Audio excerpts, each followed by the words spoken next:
BNP ৩ নম্বর plan নিয়ে আজকাল লাভ। এখন বিএনপি আনফসি করিচ্ছে যে কি না জানি কয় সেই প্ল্যান হইতেছে কম্পিউটার নিয়ে। এখন একটা কুইজের উত্তর দেন তো, কম্পিউটার যদি বেশি কাজ করে তাহলে এটার নাম বেশি পিউটার হয় না কেন? আমি জানি এর উত্তর দিবার পারবেন না, তাই আলাপে আসি। বিএনপি একটা ভিডিও বানাচ্ছে, ভিডিওটা দেখামুনি, যদিও দেখতে দেখতে ঘুমিয়ে যেতে পারেন। তাও দেখেন, মানে দেখাচ্ছে যে নাগরিক তথ্য চুরি হইতেছে, এটা এমন করে দেখাইছে দেখবে ঘুম চলে আসে। এত আনকুত আমি ভিডিও আমি জীবনে দেখেছি, শুনেন।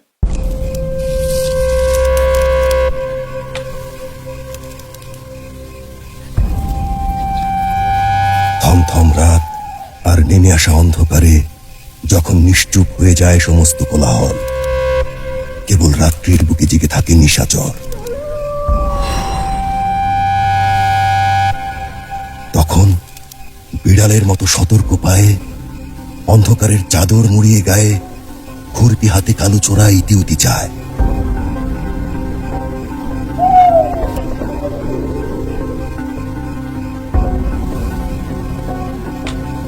খুব খুব খুব সন্তর্পণে সরে যায় মাটি। সিধের ভেতর সিধিয়ে যায় সতর্ক তালু। আজ সে লুটে নেবে সিন্ধুক আর ঘটিবাটি। নিঃস্ব হয়ে যাবে অসহায় নিশ্চিন্ত পুরবাসী। পরের ধন করে চুরি, কালু হাসবে অট্ট হাসি। দেশের সিন্ধুক যেন না হয় চুরি। শুধুমাত্র 2023 সালে বাংলাদেশের গুরুত্বপূর্ণ ওয়েবসাইটগুলোতে 6,30,00,000 বার সাইবার অ্যাটাক হয়েছে। ওই একই বছর বাংলাদেশের 5 কোটিরও বেশি নাগরিকের ব্যক্তিগত তথ্য ইন্টারনেটে বিক্রি হয়ে গেছে। তাই দেশ ও নাগরিকের গুরুত্বপূর্ণ তথ্য, জাতীয় পরিচয়পত্র, পাসপোর্ট, সরকারি বেসরকারি সব ধরনের ডেটা দ্রুত এবং নিরাপদে সংরক্ষণ ও আদান প্রদানের জন্য বাংলাদেশে একাধিক আধুনিক টায়ার 4 ও টায়ার 3 ডাটা সেন্টার প্রয়োজন। বিএনপি সরকার গঠনের সুযোগ পেলে ক্লাউড ফার্স্ট কৌশলে দেশের প্রথম এআই চালিত ডেটা সেন্টার ক্যাম্পাস স্থাপন করা হবে। ধানের শীষের অঙ্গীকার, দেশের প্রথম এআই চালিত ডেটা সেন্টার।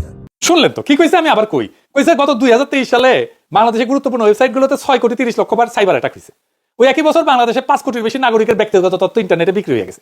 তাই দেশ এবং নাগরিকের গুরুত্বপূর্ণ তথ্য, জাতীয় পরিচয়পত্র, পাসপোর্ট, সরকারি বেসরকারি সব ধরনের ডেটা দ্রুত এবং নিরাপদে সংরক্ষণ এবং আদান প্রদানের জন্য বাংলাদেশে একাধিক আধুনিক টিআর 4 টিআর 3 ডেটা সেন্টার প্রয়োজন। বিএনপি সরকার গঠনের সুযোগ পেলে ক্লাউড ফার্স্ট নীতিতে দেশের প্রথম এআই চালিত ডেটা সেন্টার ক্যাম্পাস স্থাপন করা হবে। বুঝিসাও কিছু? এত জ্ঞানের কথা, কোনো কথাই বোঝা যায় না। এই হইতেছে পলিটিক্যাল পার্টির একটা ম্যানিফেস্টোও লিখতে পারে না, এমনই ভাল শুনে গেলে। সাইকেলের টায়ার তো চিনি, রিক্সার টায়ারও চিনি, তাই না? গাড়ির টায়ারও চিনি, 3 টায়ার 4 টায়ার, এটা আবার কি জিনিস? ক্লাউড ফার্স্ট দিবা কি? বাঙ্গুদের এটা খাইসলা চাইতেছে মেলা ভারী ভারী কথাকে আপনারা বিচলিত করে দিবে। আপনার মনে হয় না জানে কি জ্ঞানী মানুষ চাবে। তো এদের সমালোচনা করার আগে দেখে নি এগুলো কি, তাহলে পারবেন ভালো। আসেন আগে বুঝে দেখি টিআর 3 আর টিআর 4 কি। খুবই সিম্পল জিনিস। টিআর 3 মানে এমন একটা কাঠামো যেখানে বিদ্যুৎ যাবে না, এসি বন্ধ হবে না, সার্ভার চলবে। কিন্তু ধরেন মেরামতের সময় কোনো অংশ বদলাইতে গেলে অল্প সময়ের জন্য সার্ভিস থামতে পারে। ভালো, নির্ভরযোগ্য, কিন্তু একেবারে নিখুঁত অবকাঠামো না। মানে ধরেন আপনার বাসার মতো, আপনার বাসায় ইলেকট্রিসিটি আছে, আবার আইপিএস আছে। সো কারেন্ট চলে গেলে আপনি চলতে পারবেন, কিন্তু এসি চলবে না, তাই না? এইরকম আর কি। টিআর 4 মানে বিদ্যুৎ যাবে না, এসি বন্ধ হবে না, নেটওয়ার্ক কাটা পড়বে না, সার্ভারের এক অংশ নষ্ট হইলেও পুরো সিস্টেম চলবে, মেরামত চললেও সার্ভিস বন্ধ হবে না। এটা সবচেয়ে শক্ত এবং সবচেয়ে নির্ভরযোগ্য। তো তার মানে হইতেছে আপনার বাসায় ইলেকট্রিসিটি আছে, আইপিএস আছে, আবার জেনারেটরও আছে, আপনার এসিও চলবে, এতই পাওয়ারফুল আপনার সিস্টেম। বুঝেছাও? তো এর মধ্যে তথ্য চুরির কি ব্যাপার আছে বলেন তো? ইলেকট্রিসিটির সাথে তথ্য চুরির কি সম্পর্ক? সে তো কইলো তথ্য চুরি হয়, তাই টিআর 3 আর টিআর 4 ডেটা সেন্টার লাগবে। আপনি দেখলেন এটা আসলে চালু থাকবে কতক্ষণ, তার তরিকা। ডেটা চুরি হওয়ার কেন তরিকা কি? এটা ডেটা চুরি হওয়ার কেন তরিকা না তো। ধরেন আপনার চমৎকার বাসা আছে, ইলেকট্রিসিটি লাইন টেন সবই আছে, আপনার দরজা খোলা, তো বাসা চুরি হবে না। এর সাথে চুরি ঠেকানোর সম্পর্ক কি? সম্পর্ক আছে না। তো সে তো যুক্তি দিতেছে আমাদের তথ্য চুরি হয় সেই জন্য এটা লাগবে। তাহলে এটা কি তথ্য চুরি ঠেকানোর সলিউশন? দূর পাইছে আমাকে রে। এই যে টিআর 3 ডেটা সেন্টার, এগুলো আসলে কি কাজের জন্য তৈরি হয় এটা দেখি।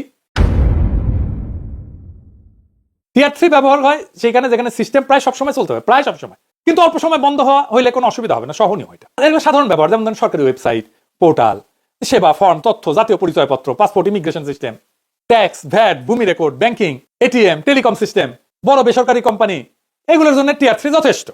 বছরে যদি 1-2 ঘন্টা বন্ধ থাকে কোনো সমস্যা না। আপনারা কিন্তু মাঝে মাঝে দেখেন এরকম যে আমাদের সার্ভিসের জন্য 1-2 ঘন্টা বন্ধ থাকবে, দেখেন না? নানা ব্যাপারে, টেলিফোনের ক্ষেত্রেও দেখবেন, ইন্টারনেটের ক্ষেত্রেও দেখবেন, দেখেন। কিন্তু এটা কিন্তু টিআর 3 ডেটা সেন্টারের জন্য খরচ তুলনামূলকভাবে কম, রক্ষণাবেক্ষণ বাস্তবসম্মত। বাংলাদেশ সহ বেশিরভাগ দেশই সরকারি কাজে টিআর 3 ব্যবহার করে। আমাদের এনআইডি ডেটাও টিআর 3 স্ট্যান্ডার্ড ডেটা সেন্টারে থাকে। গ্রামীণ ফোন পর্যন্ত টিআর 3 স্ট্যান্ডার্ড ইউজ করে। তাহলে ওই কই লাগাবি টিআর 3 ডেটা সেন্টার? হ্যাঁ, ওরে জিজ্ঞান তো কয়টা লাগবি আর কুটি লাগাবি ওই। এবার আসেন টিআর 4 কই লাগে? বাংলাদেশে আসলে আছে কি এটা? টিআর 4 ডেটা সেন্টার ব্যবহার হয় যেখানে 1 সেকেন্ডও যদি বন্ধ হয় তাহলে ভয়ঙ্কর ক্ষতি হয়ে যাবে। যেমন সামরিক কমান্ড, পারমাণবিক পরীক্ষাগার, পারমাণবিক কন্ট্রোল, পারমাণবিক বোমার কন্ট্রোল, জাতীয় নিরাপত্তা, গোয়েন্দা সিস্টেম, পারমাণবিক বিদ্যুৎ কেন্দ্র, air traffic control, global stock exchange, medical life support system, missile, defence network. কেন? এখানে 1 মিনিট যদি ডাউন থাকে তাহলে জীবনহানি হবে, রাষ্ট্রীয় বিপর্যয় হবে, বিলিয়ন বিলিয়ন ডলারের ক্ষতি হবে। টিআর 4 কোনো বিলাসিতা না, এটা জীবন মরণ পরিস্থিতির জন্য। এটার সাথে ডেটা চুরির কোনো সম্পর্ক আছে? নাই। বাংলাদেশের জন্য কয়টা টিআর 4 ডেটা সেন্টার দরকার? একটা ডেটা সেন্টার প্রয়োজনীয়, এটা লাগবে আমাদের, কিন্তু সর্বোচ্চ 2টা হলে পর্যাপ্ত আমাদের, মোর দেন এনাফ। আমাদের একটা টিআর 4 ডেটা সেন্টার আছে, আমি পরে আসছি। বাংলাদেশে বেশিরভাগ কাজ একাধিক টিআর 3 দিয়ে নিরাপদে কার্যকরভাবে করা যায়। তো আমাদের টিআর 4 কই আছে? কালিয়াকৈরে ন্যাশনাল ডেটা সেন্টার।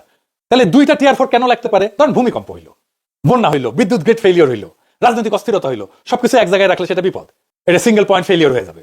তাই যুক্তিসঙ্গতভাবে সর্বোচ্চ মডেল হচ্ছে টিআর 4 1, যেটা প্রাইমারি ন্যাশনাল কোর, আর টিআর 4 2, যেটা ওই টিআর 4 1 থেকে ফিজিক্যালি অনেক দূরে থাকবে, এবং এইটা হইতেছে physically distant disaster recovery core, অন্য জেলায় অন্য পাওয়ার গ্রিডে থাকবে। 2টার যদি বেশি হয় তাহলে লাভ খুব একটা বেশি নাই, ঝুঁকি বাড়ে বরং।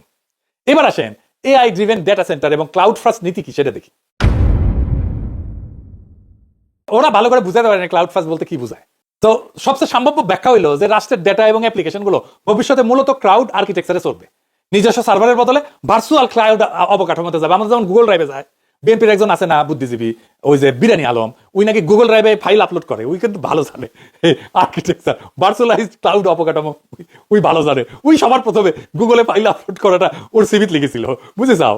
তার মানে সরকার আলাদা আলাদা অফিসে নিজস্ব কম্পিউটার সার্ভার বসে সিস্টেম চালাবে না, সব সরকারি সফটওয়্যার এবং ডেটা চলবে একটা কেন্দ্রীয় ভার্চুয়াল ক্লাউড সিস্টেমে।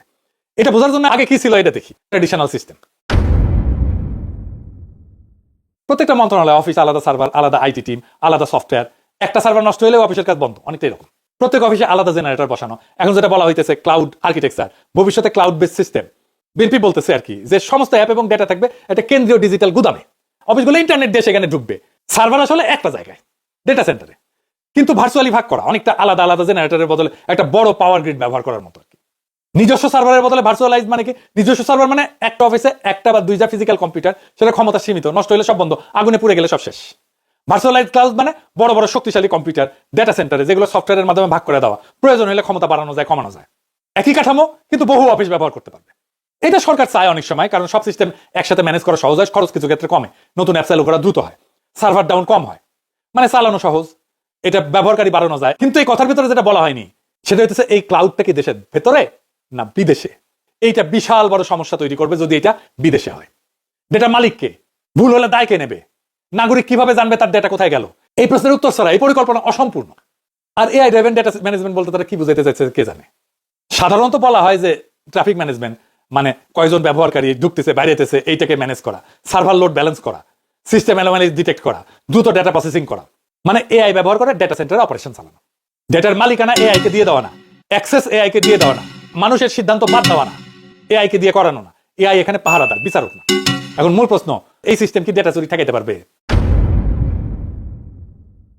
এক কথায় না। কারণটা হইতেছে ডেটা লিকের মূল কারণ, জনগণের তথ্য চুরির মূল কারণ হইতেছে হিউম্যান এরর, মানুষের ভুল।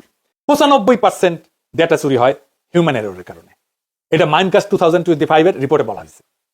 তাইলে বাগাড়ম্বর কেন? শুধুমাত্র 2023 সালে বাংলাদেশের গুরুত্বপূর্ণ ওয়েবসাইটগুলোতে 6,30,00,000 বার সাইবার অ্যাটাক হয়েছে। ওই একই বছর বাংলাদেশের 5 কোটিরও বেশি নাগরিকের ব্যক্তিগত তথ্য ইন্টারনেটে বিক্রি হয়ে গেছে। তাই দেশ ও নাগরিকের গুরুত্বপূর্ণ তথ্য, জাতীয় পরিচয়পত্র, পাসপোর্ট, সরকারি বেসরকারি সব ধরনের ডেটা দ্রুত এবং নিরাপদে সংরক্ষণ ও আদান প্রদানের জন্য বাংলাদেশে একাধিক আধুনিক টায়ার 4 ও টায়ার 3 ডাটা সেন্টার প্রয়োজন।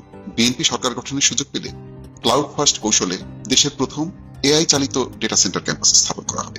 কারণ এইসব বইকার ধান্দা করা যাবে, টাকা ঢুকে আসবে পকেটে। আর আমরা হরিদাস পাল এসব শুনে কিছুই বল